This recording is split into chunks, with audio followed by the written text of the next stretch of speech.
Hello guys, gandang gabi guys. Andito na naman si Lenra Osalo. Guys, ito guys i-share ko lang sa inyo guys lalo na sa mga magulang dyan. Ako kasi guys, tatay na ako guys Sa akin lang guys, i-share ko na yung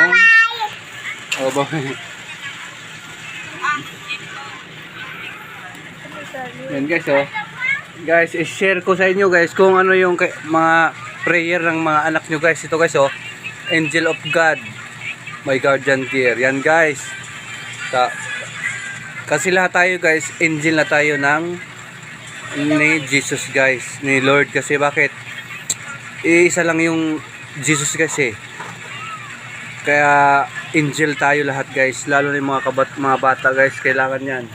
Yan lagi yung pinipray ng mga anak ko guys. Yan guys, Matthew yan guys.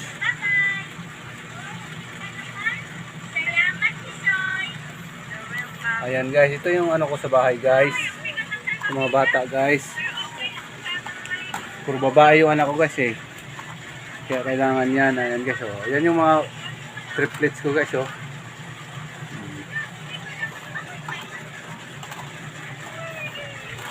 Guys, importante ito guys sa mga bata dyan mga magulang. Sana ito Angel of God, kailangan ng mga bata yan. Kasi guys, ito guys Angel of God sa mga bata yan guys, sa atin kasi angel tayo lahat guys, di ba?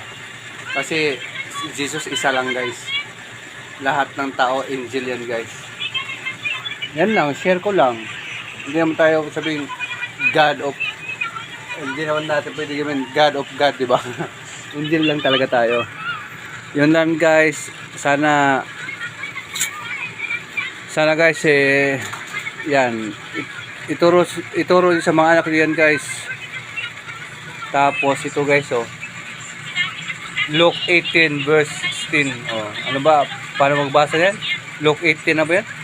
Hindi ako marunong magbasa ng Biblia guys kasi never ako nagbasa. Matthew 7 verse 12 ba? Ganyan ba? Yan.